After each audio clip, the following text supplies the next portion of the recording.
छत्रपती शिवाजी महाराज की जय। भवानी छत्रपती धर्मवीर संभाजी महाराज की।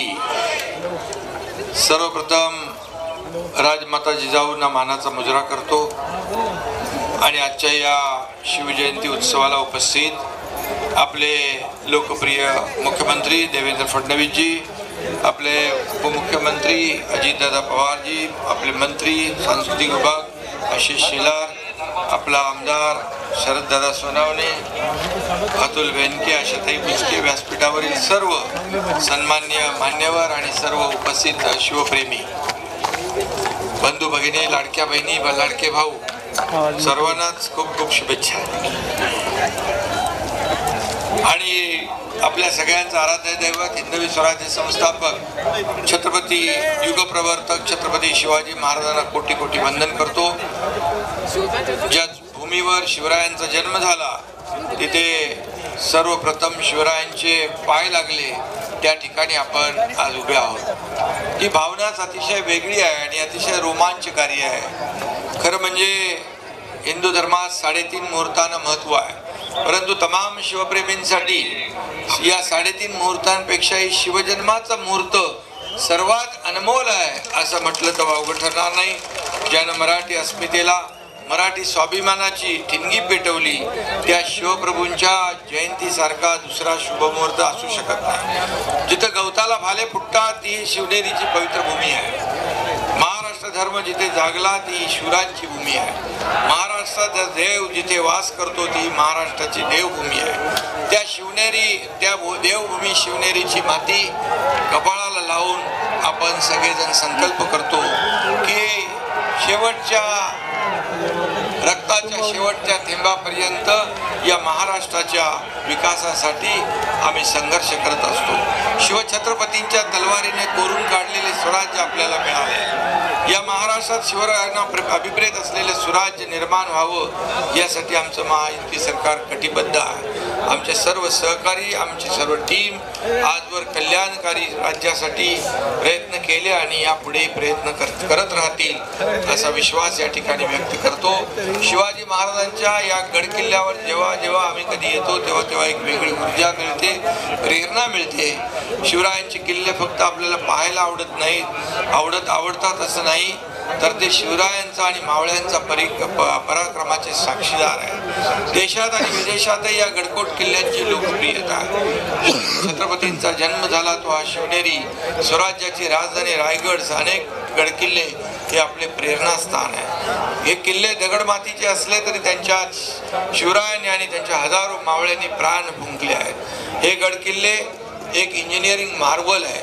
बघा, इथे किल्ल्यावर पाणी इतक्या उंचावर, जसे आपण पाहतो समुद्राच्या पाण्याने वेढलेल्या भागात शिवरायांनी जलदुर्ग बांधले आणि त्या जलदुर्गावर गोड्या पाण्याच्या विहिरी कशा आल्या असतील, ते काय आर्किटेक्चर असेल, काय इंजिनिअरिंग असेल, ते खरं म्हणजे छत्रपती शिवाजी महाराज हे असामान्य व्यक्तिमत्व, महापुरुष होते।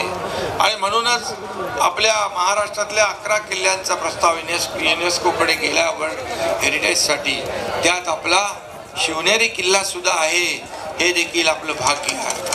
आज तरुणांसमोर वेगवेगळे आदर्श आहेत, पण काळ किती पुढे गेला तरी, किती तंत्रज्ञानाच्या बाता मारल्या तरी शिवाजी महाराजांसारखा आदर्श दुसरा कुठला असू शकत नाही। आणि म्हणून यशवंत, कीर्तिवंत, सामर्थ्यवंत असा आमचा जाणता राजा आहे। आपली महान संस्कृती आणि इतिहासाचा आपल्याला अभिमान आहे। त्यासाठी आम्ही गडकोट किल्ले, जुनी मंदिरे जतन आणि संवर्धन सुरू केले आणि म्हणून त्या ठिकाणी येणाऱ्या शिवभक्तांना, पर्यटकांना सुविधा मिळाल्या पाहिजे यासाठी पर्यटनाला देखील उद्योगाचा दर्जा दिला। या ठिकाणी आशिष शेलार आहेत आणि आशिष शेलार आहेत, मी कालच उद्योग मंत्री आणि पर्यटन मंत्र्यांना सांगितलं की आपली एक टीम तयार करा आणि एक गडकोट किल्ल्याचं सर्किट तयार करा आणि सर्व सुविधा त्या ठिकाणी द्या। आणि म्हणून मुख्यमंत्री महोदय देखील त्या बाबतीत बोलतील। आणि म्हणून छत्रपती शिवाजी महाराजांनी 18 पकड जातीचे आणि धर्माचे लोक एकत्र आणले, त्यांनी स्वराज्यात त्यांना वेगवेगळी जबाबदारी दिली आणि आमच्या महायुती सरकारने देखील शिवरायांचा सर्वसमावेशक राज्य कारभाराचा विचार समोर ठेवून कारभार केला। 2.5 वर्षाचा कारभारही आपण पाहिला। सर्वसामान्य लोकांच्या जीवनामध्ये आदर्श निर्माण करण्याचं काम त्याचा जीवनामध्ये बदल घडवण्याचं काम केलं. आणि आता तेव्हा मी मुख्यमंत्री होतो, आता देवेंद्रजी मुख्यमंत्री आहेत आणि आम्ही टीम म्हणून या राज्याचा विकास करू, या सर्व गडकोट किल्ल्यांचा विकास करू. शिवरायांची राजनीती, न्यायनिवाडा, परराष्ट्र धोरण, आरमार उभारणी, युद्धनीती याची माहिती देणारी आज्ञापत्रे आपल्याकडे आहेत. आणि म्हणून स्वराज्याची निर्मिती करताना राजाने पर्यावरणाचं रक्षण देखील केलं. आपल्या नौदलाच्या ध्वजावर सुद्धा शिवरायांची प्रतीका आहेत. शिवरायांची आरमारी ताकद ही नौदलासाठी प्रेरणादायी आहे. आणि काही दिवसापूर्वी आदरणीय प्रधानमंत्री महोदयांनी मुंबईत 3 युद्धनौकांचं राष्ट्रार्पण केलं. त्यावेळी प्रधानमंत्री महोदयांनी शिवरायांच्या आरमाराचा अभिमानाने उल्लेख केला. ही देखील आपल्यासाठी फार अभिमानाची गोष्ट आहे. आणि म्हणून मी आपल्याला एवढंच सांगतो, ब्रिटनहून देखील आपण वाघनखं आणली, त्याचं प्रदर्शन महाराष्ट्रात होत आहे. ही वाघनखं बघण्यासाठी विशेषतः लोकांची, विद्यार्थ्यांची गर्दी होती आहे. आणि म्हणून यासाठी आपण एक एक पाऊल पुढे जातोय. काश्मीरमध्ये आज संध्याकाळी देखील आग्र्याला छत्रपती शिवाजी महाराजांची जयंती साजरी होते. मी देखील 2 वर्ष गेलो.